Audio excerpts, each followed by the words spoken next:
We're heading to school today in Brew, an adventure roguelike based around an academy teaching potion making. Hi, I'm Informality, Info for short, and welcome to my series Informal Game Discovery.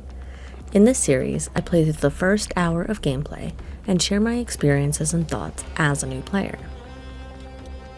Now, Brew is both developed and published by Snowleaf Studios, and it was released on November 6th of 2025. Now, this game immediately has this really fun intro. Your character has tried and failed countless times in this entrance exam to this potion making school, and the powers that be have decided to take pity on you because they're amused and inspired by your endless confidence that you will eventually get it, and will sponsor you to go to the school anyways, even with your failures. Now, the game is no doubt very, very action driven. It is centered very heavily around the combat and upgrading for your combat and getting through the levels of the school to, succeed, obviously, is your end goal. But there's also a lot of other stuff too, with like your classmates and just some like fun story. Hey, you're this new kid that doesn't have a lot of skills, but you're fun and you're determined and you're quite likable. And I have to admit, the character is pretty cute. Now, as a game centered around combat, the combat itself is both very simple, like the mechanics of it are really easy and basic, but it also has a lot of complexity that can come into it later with the fact that you can custom make your potions. Now, you get, your different elements of potions, and you get these potion making materials as you play, and you could decide, what potions you want to make with those materials and change how they interact with the different ways that you throw them and engage with them.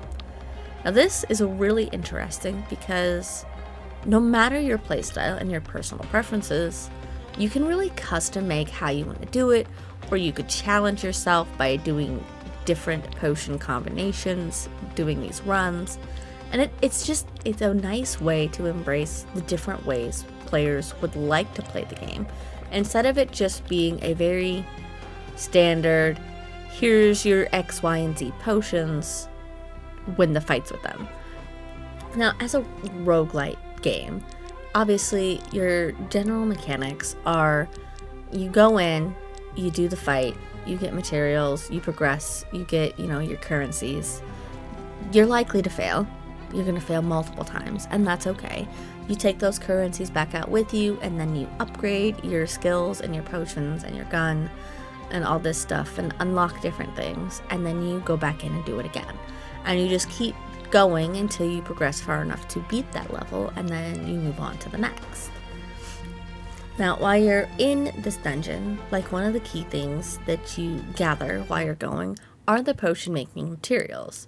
Now, you don't just take all of these materials with you when you leave. You actually can only take a select few of them outside by like dropping them in this cauldron, and the rest you use within that run to craft more potions for that run. So you're constantly able to like restock as you're playing instead of having to like top up before you go in. You earn them as you go. Your end goal of each level is to defeat the teacher of that level, of that class type for the game.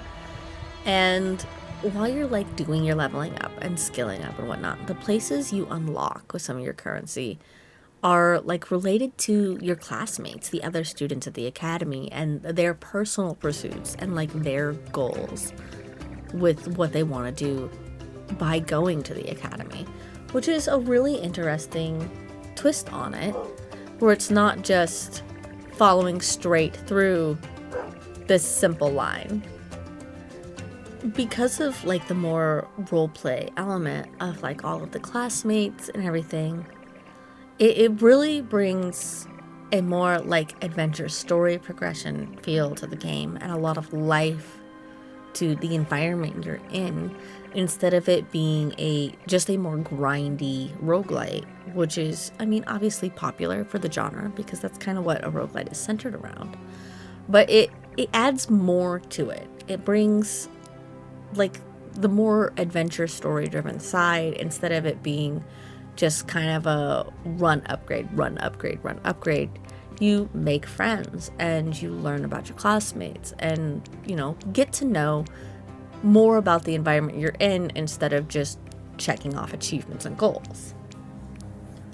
Now, there's only one pain point in the game in the first hour. Not that I would actually call it a pain point.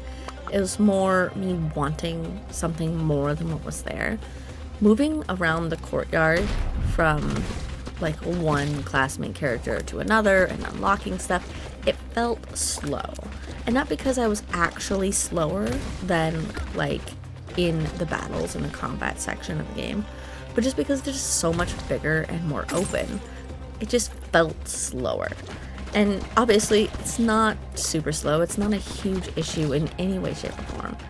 But for me, I would absolutely love to see a little bit more speed added to that, just for that like courtroom lobby area, because it just would feel better running about and going to give gifts and talking to your classmates and everything in between matches.